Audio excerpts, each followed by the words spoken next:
Today our lecture is about the life cycle of malaria. तो malaria की life cycle पर जाने से पहले हम ये पढ़ते हैं कि ये प्लाज्मोडियम है क्या, इस प्लाज्मोडियम का स्ट्रक्चर क्या है, ये प्लाज्मोडियम जो है इसके टाइप्स क्या है और ये हमारे बॉडी में किन किन स्टेजों से गुजरता है, क्योंकि ये प्लाज्मोडियम जो है ये मलेरिया को काज करता है। तो इस माइक्रो ऑर्गेनिज्म के बारे में हम पढ़ेंगे कि ये किस तरह टाइप का माइक्रो ऑर्गेनिज्म है। प्लाज्मोडियम जो है ये हमारे पास माइक्रो ऑर्गेनिज्म है, मतलब ये एक ऐसा लिविंग ऑर्गेनिज्म है जिसे हम अपने आंखों के थ्रू नहीं देख सकते। ये एक विजिबल ऑर्गेनिज्म नहीं है, इसे हम माइक्रोस्कोप के थ्रू ऑब्जर्व करेंगे। दूसरी बात यह है कि ये एक यूनिसेलुलर ऑर्गेनिज्म है, इसकी कंप्लीट बॉडी जो है वो एक ही सेल से बनी है। Belongs to kingdom protista. Animal में ये जिस किंगडम से बिलोंग करता है उसे हम कहते हैं प्रोटेस्टा। जब हम बायोडाइवर्सिटी नेक्स्ट चैप्टर पढ़ेंगे तो फिर आपको सारी लिविंग ऑर्गेनिज्म की क्लासिफिकेशन और उसकी डिटेल आपको फिर समझ में आ जाएगी। लेकिन अब आपको इतना याद रखना चाहिए कि ये एनिमल की जिस किंगडम से बिलोंग करता है उसे हम कहते हैं प्रोटेस्टा, और प्रोटेस्टा में ये हमारे पास है एनिमल लाइक प्रोटेस्ट।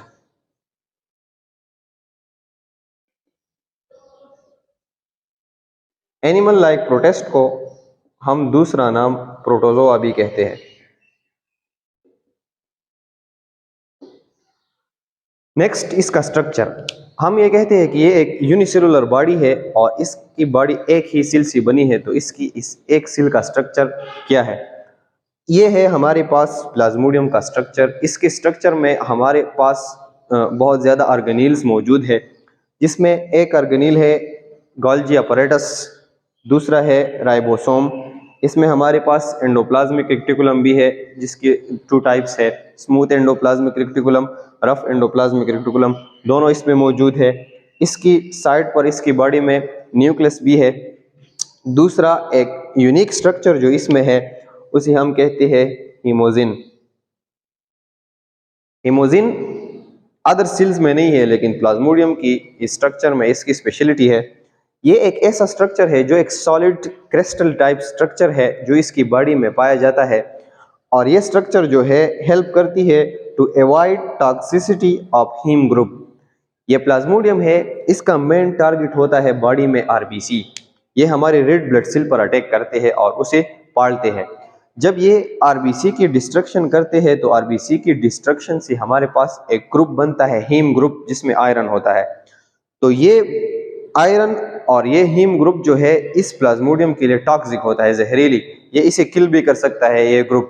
तो इसकी बॉडी में ये एक मॉडिफिकेशन है कि इसमें हेमोजिन है और ये इस हीम ग्रुप की टॉक्सिसिटी, इसकी जहरीलीपन से अपने आप को बचाता है। दूसरा, इसकी बॉडी में हमारे पास वैक्यूल भी है और इसकी बॉडी में माइटोकॉन्ड्रिया भी है, ये ऑर्गेनील है। अब जब हम सेल के चैप्टर पढ़ेंगे तो हर एक ऑर्गेनील को डिटेल से पढ़ेंगे कि गोल्गी अपैरेटस, माइटोकॉन्ड्रिया और हमारे पास रफ एंडोप्लाज्मिक रेटिकुलम, इसमें सेल में क्या रोल है और ये सेल में क्या काम करते हैं, तो वह आपको सारा क्लियर हो जाएगा। अब तक आपको इतना जानना जरूरी है कि इसका स्ट्रक्चर हमारे पास ये है। टाइप्स, इस प्लाज्मोडियम की बहुत ज़्यादा स्पीशीज़ है जो मुख्तलिफ किस्म की स्पीशीज़ है और मुख्तलिफ किस्म की मलेरिया को काज करता है। लेकिन इसमें हमारे पास जो सबसे इम्पॉर्टेंट टाइप्स इसकी है वो 4 टाइप्स है। प्लाज्मोडियम पल्सीपेरम। प्लाज्मोडियम पल्सीपेरम ये प्लाज्मोडियम की वो स्पीशीज़ है, वो टाइप है जो बहुत ज़्यादा सवीयर फॉर्म है, बहुत ज़्यादा खतरनाक है। इसने मलेरिया में 90% लोग जो है प्लाज्मोडियम पल्सीपेरम की वजह से मर गए हैं। Take 48 hour to complete its life cycle in RBC. हमने ये बताया था कि प्लाज्मोडियम का मेन टारगेट हमारे पास आरबीसी होता है। तो ये आरबीसी में 48 आवर्स लेता है कि अपने लाइफ साइकिल को कंप्लीट करे, अपनी जिंदगी को कंप्लीट करे और दोबारा एक नई आरबीसी पर अटैक करे। तो इस 48 आवर से हमारे पास बनते हैं 2 डेज। इसका मतलब ये है कि अगर इस प्लाज्मोडियम ने एक बार आरबीसी को रप्चर किया तो हम पर मलेरिया के सिम्टम जाहिर होंगे, बहुत ज़्यादा फीवर आएगा, बहुत ज़्यादा चिल्स आएंगे। तो ये सिम्टम फिर 2 दिन बाद दोबारा हमारे बॉडी में अपीयर होंगे। तो इसी तरह हर 2 दिन बाद हमारे बॉडी में मलेरिया की सिम्टम जो है आएंगे, क्योंकि ये आरबीसी में अपने लाइफ साइकिल को 48 आवर्स में कंप्लीट करता है। इसे हम इंक्यूबेशन पीरियड भी कहते हैं। हमने जो एक्सपेरिमेंट में 100 हेल्थी पर्सन को लिया था, तो उस 100 हेल्थी पर्सन के ब्लड को जब हमने ऑब्जर्व किया तो उसमें 7 ऐसे हेल्थी लोग थे जिसके ब्लड में प्लाज्मोडियम था, लेकिन फिर भी उनको मलेरिया नहीं थी। तो इसका मतलब ये था कि उसमें जो प्लाज्मोडियम था वो इंक्यूबेशन पीरियड में था। ये है वो इंक्यूबेशन पीरियड कि प्लाज्मोडियम फल्सिफेरम जो है ये 48 आवर लेता है आरबीसी के डिस्ट्रक्शन में, फिर अपनी सिम्टम को जाहिर करता है। तो उन लोगों को मलेरिया बाद में आ रही थी, लेकिन इसलिए वो हेल्थी थे और उसको सिम्टम नहीं थे। Plasmodium vivax. अच्छा, दूसरी बात, नो रिलैप्स। इस रिलैप्स की कॉन्सेप्ट को आपको मलेरिया में समझना होगा।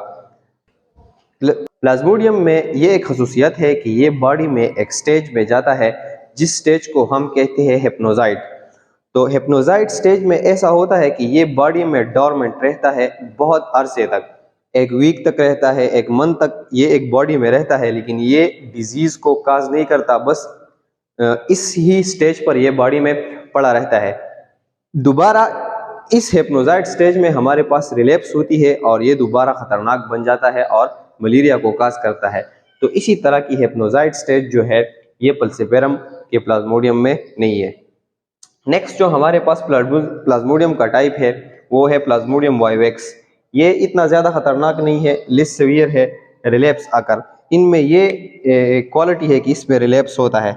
इसमें प्लाज्मोडियम जो है हिप्नोजाइट स्टेज में जा सकता है और हिप्नोजाइट स्टेज के बाद ये दोबारा इस डिजीज़ को काज कर सकता है, इसमें रिलैप्स होती है। इस हिप्नोजाइट की कॉन्सेप्ट में हम लाइफ साइकिल में डिटेल से पढ़ेंगे।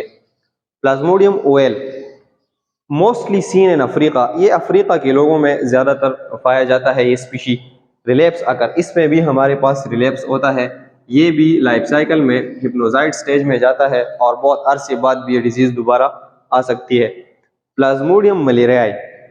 प्लाज्मोडियम मलेरियाई जो है ये भी एक प्लाज्मोडियम की स्पीशीज़ है और ये 72 आवर्स लेता है कि आरबीसी में अपनी लाइफ साइकिल को कंप्लीट करे। इसका मतलब ये है कि ये आरबीसी को तोड़ने में 72 आवर्स लेता है। हर 72 आवर्स बाद आप पर मलेरिया की सिम्टम जो है वो जाहिर होंगे। इसका मतलब है 72 आवर्स से हमारे पास बनती है 3 डेज। तो हर 3 दिन बाद आप पर मलेरिया के सिम्टम जो है आएंगे। आपको बहुत ज़्यादा टेम्परेचर होगा, आपको बहुत ज़्यादा चिल्स होंगी, इसलिए आपको मतली भी आएंगी। नो रिलैप्स आकर इसमें भी रिलैप्स नहीं होता, इसमें भी प्लाज्मोडियम जो है ये हिप्नोजाइट स्टेज पर नहीं जाता। अब हमारे पास है स्टेजेस ऑफ प्लाज्मोडियम। स्टेजेस का मतलब ये है कि ये प्लाज्मोडियम जो है ये इस हमारी बॉडी में इसकी सेलुलर स्ट्रक्चर किस तरह चेंज होती है। ये हमारे बॉडी में मुख्तलिफ स्टेजेस में पाया जाता है और हर स्टेजेस में इसका सेलुलर स्ट्रक्चर जो है ये चेंज होता है और हमारी बॉडी में ट्रेवल करता है। इसका जो सबसे पहला स्टेज है स्पोरोजाइट, ये इसका वो सेलुलर स्ट्रक्चर है जिसमें ये एंटर होता है बॉडी को, एंटर टू बॉडी। हमारी बॉडी में प्लाज्मोडियम जिस स्टेज पे आता है उसे हम कहते हैं स्पोरोजाइट। दूसरा इसका स्टेज है मेरोजाइट।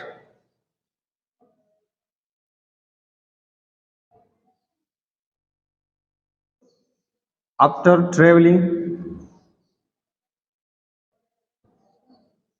जब ये हमारी बॉडी में ट्रेवलिंग करता है ब्लड के थ्रू, ये लीवर में आता है, तो लीवर की सिल को जब पालता है तो ये एक स्टेज में कन्वर्ट होता है जिसे हम कहते हैं मेरोजाइट। गिमेटोसाइट। गिमेटोसाइट वो स्टेज है आउट फ्रॉम द बॉडी।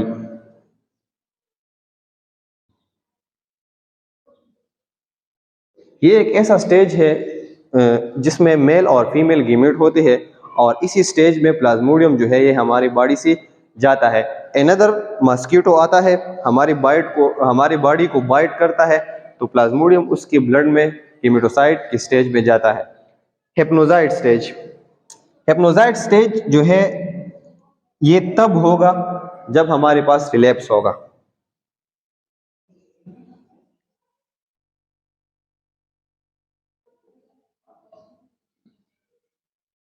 इसका मतलब ये है कि अगर हमारी बॉडी में प्लाज्मोडियम ओवेल और प्लाज्मोडियम वाइवेक्स ने अटैक किया है तो तब एक स्टेज हमारे बॉडी में होगा हेप्नोजाइड, जो एक ऐसा स्टेज है जिसमें प्लाज्मोडियम डॉर्मेंट रहता है बहुत अरसे तक, लेकिन डिजीज़ को काज नहीं कर सकता। ये कुछ वक्त बाद फिर ख़तरनाक हो सकता है। तो नेक्स्ट हम इसका कंप्लीट लाइफ साइकिल जो है वो पढ़ेंगे कि इसका लाइफ साइकिल किस तरह है। ये सिर्फ हमारे पास प्लाज्मोडियम की डिटेल थी। अब हम ये पढ़ेंगे कि ये प्लाज्मोडियम हमारे ब्लड में एंटर कैसे होता है, ये हमारे ब्लड में ट्रेवल कैसे करता है, ये डिजीज़ मलेरिया को कहाँ काज करता है, फिर मलेरिया की काज करने के बाद अगर दूसरा मॉस्किटो हमारे बॉडी में आए तो ये किस स्टेज में हमारे बॉडी से जाता है, तो इसे कहते हैं लाइफ साइकिल। और ये अपना रिप्रोडक्शन, अपना नस्ल कैसे बढ़ाता है, तो आप इससे स्क्रीनशॉट ले सकते हैं। तो प्लाज्मोडियम के बारे में हमारे पास जो डिटेल थी वो हमने डिस्कस की। अब हम इस प्लाज्मोडियम और इस मलेरिया की लाइफ साइकिल पर आते हैं। लाइफ साइकिल हम इसे कहते हैं कि ये ऑर्गेनिज्म जो है ये हमारी बॉडी में एंटर किस तरह हुआ, इसने हमारी बॉडी में कहाँ कहाँ तक ट्रेवल की, और फिर इसने हमारी बॉडी में अपनी नस्ल को किस तरह बढ़ाया। तो ये सारी डिटेल अब हम इस वीडियो में डिस्कस करेंगे। Series of changes in life of organism, एक लिविंग ऑर्गेनिज्म है और उसकी ज़िंदगी में, उसकी स्ट्रक्चर में जितनी चेंजेस आते हैं उसे हम कहते हैं लाइफ साइकिल। इसमें एक चीज़ को बहुत ज़्यादा इंपॉर्टेंस हमें देनी होगी, वो है रिप्रोडक्शन, कि इसकी लाइफ में जो चेंजेस इसके स्ट्रक्चर में आ रही है वो भी डिस्कस करेंगे, और ये भी देखेंगे कि ये रिप्रोडक्शन किस तरह करता है, अपनी अगली नस्ल को किस तरह बढ़ाता है। तो हम जितनी भी लिविंग ऑर्गेनिज्म की लाइफ साइकिल पढ़ेंगे तो उसमें हमारे पास रिप्रोडक्शन जो है वो मस्ट इंक्लूड होगा। हम रिप्रोडक्शन को इंक्लूड करेंगे कि ये अपना नस्ल जो है ये आगे किस तरह बढ़ाता है। तो अब हम पढ़ते हैं प्लाज्मोडियम की लाइफ साइकिल। अगर आप इस डायग्राम में देखें तो ये हमारे पास है फीमेल इनोफिलस मॉस्किटो, और ये एक ऐसा मॉस्किटो है जिसकी बॉडी में हमारे पास ऑलरेडी प्लाज्मोडियम है, और ये जो है ये हमारे पास है ह्यूमन स्किन।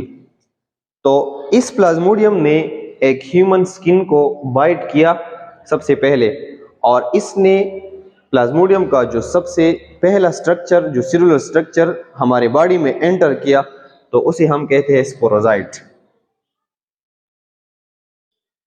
सबसे पहले प्लाज्मोडियम जो हमारे बॉडी में आता है वो स्पोरोजाइट फॉर्म में आता है, और इसका स्ट्रक्चर कुछ इस तरह होता है। ये स्पोरोजाइट फिर हमारे ब्लड में ट्रेवल करता है और ये लीवर में आता है, जिसे हम जिगर भी कहते हैं। जब ये लीवर में आता है तो लीवर की अपनी सेल्स होते हैं, और लीवर की सेल्स को हम हेपेटोसाइट कहते हैं। तो ये इस लीवर की सेल पर अटैक करता है और इस सेल को इन्फेक्ट करता है। ये जब इस लीवर की हेपेटोसाइट पर अटैक करता है तो ये इसमें डिवीजन करता है, अपनी नस्ल को बढ़ाता है।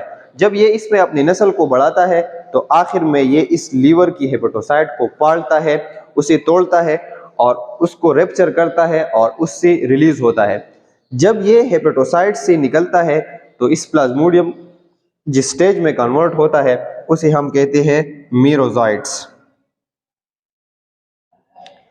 जब ये मीरोजाइट के स्टेज पर कन्वर्ट होता है तो इसके बाद ये प्लाज्मोडियम जो है ये हमारी बॉडी में आरबीसी पर अटैक करता है। आरबीसी पर जब ये अटैक करता है तो नेक्स्ट ये आरबीसी में भी अपना नस्ल बढ़ाता है। जब ये आरबीसी में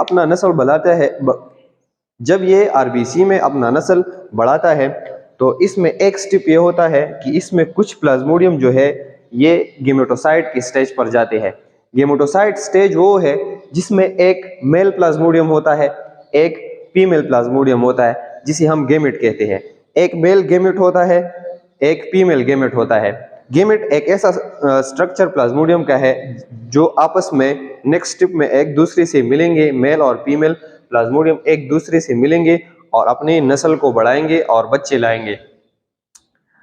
दूसरा स्टेप इसमें यह होता है कि एक तो ये गेमेटोसाइट स्टेज पर निकलता है और कुछ यहाँ रहते हैं जो अपनी नस्ल को बढ़ाते हैं और इस आरबीसी को भी पालते हैं, इसको तोड़ते हैं और अगेन मीरोजाइट के स्टेज पर इससे निकलते हैं और ये मेरोजाइट की स्टेज पर फिर एक नई आरबीसी को पर अटैक करते हैं और इसी तरह हमारे बॉडी में आरबीसी को ख़त्म करते हैं और आरबीसी को आहिस्ता आहिस्ता बॉडी से तोड़ते हैं, तो हमारी बॉडी में आरबीसी की डिफिशियंसी आती है। तो ये साइकिल इधर इस तरह होता है। जो हमारे पास गेमेटोसाइट की स्टेज पर गए हैं, तो इस गेमेटोसाइट की स्टेज पर हमारे पास एक मेल गीमीट बनता है, एक फीमेल, एक मेल गेमेट बनता है, एक फीमेल गेमेट जो है ये हमारे पास बनता है। अब एक नेक्स्ट मॉस्किटो आएगा जो हेल्थी होगा और उसकी बॉडी में प्लाज्मोडियम नहीं होगा, तो ये जब हमें बाइट करेगा तो ये हमारी बॉडी से प्लाज्मोडियम को मेल और फीमेल गीमीट की शक्ल में लेगा। गेमेटोसाइट की स्टेज में ये हमारी बॉडी से जब हमें काटेगा तो हमारी बॉडी से ब्लड की थ्रू इस प्लाज्मोडियम को गेमेटोसाइट की स्टेज में लेगा और ये गीमीट जो है मेल गीमीट और फीमेल गीमीट ये इस प्लाज्मोडियम की स्टमक में जाएंगे और इस स्टमक में एक दूसरे के साथ कंबाइन होंगे, जिसे हम कहते हैं रिप्रोडक्शन। जब मेल और फीमेल आपस में मिलते हैं और बच्चे लाते हैं, अपनी नस्ल को बढ़ाते हैं, तो उसे हम कहते हैं रिप्रोडक्शन। जब इसकी स्टमक में ये मेल और फीमेल गैमीट एक दूसरे से मिलते हैं तो ये फिर ट्रेवल करते हैं इस मॉस्किटो की इस सलाइवरी ग्लैंड में और वहां पर ये कंबाइन होते हैं और स्पोरोजाइट जो है ये बनाते हैं। तो इससे हमारे पास जो है प्लाज्मोडियम का लाइफ साइकिल कंप्लीट होता है कि हमारी बॉडी में एक प्लाज्मोडियम स्पोरोजाइट की शक्ल में आया, फिर उसने लीवर में ट्रेवल किया, वहाँ इससे मेरोजाइट बन गया, मेरोजाइट की स्टेज से ये गेमेटोसाइट की स्टेज में गया और इस गेमेटोसाइट की स्टेज में एक और हेल्थी मॉस्किटो ने इसे गेन किया और वह इसका रिप्रोडक्शन कंप्लीट हुआ और दोबारा ये स्पोरोजाइट की स्टेज पर चला गया। अब अगर ये मॉस्किटो एक और इंसान को बाइट करेगा तो ये इसकी बॉडी में स्पोरोजाइट की स्टेज में ये प्लाज्मोडियम होगा और वह ये एक हेल्थी पर्सन को स्पोरोजाइट की थ्रू अगेन इसे इंजेक्ट करेगा और ये लाइफ साइकिल इसी तरह इसमें कंटिन्यू रहेगा। तो ये थी हमारे पास प्लाज्मोडियम की लाइफ साइकिल। हमने प्रीवियस ये कहा था कि लीवर में ऐसा होता है कि ये प्लाज्मोडियम एक स्टेज में जाता है जिसे हम कहते हैं हेप्नोजाइट। हेप्नोजाइट जो है ये सिर्फ प्लाज्मोडियम ओवेल और प्लाज्मोडियम वोल्वेक्स की स्पीशीज में होता है, अदरवाइज प्लाज्मोडियम मलेरियाई और प्लाज्मोडियम पल्सीफेरम के केस में यह नहीं होता।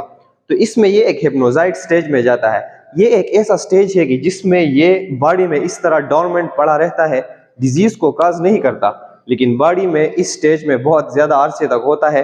एक वक्त ऐसा आता है कि इसमें रिलैप्स होती है।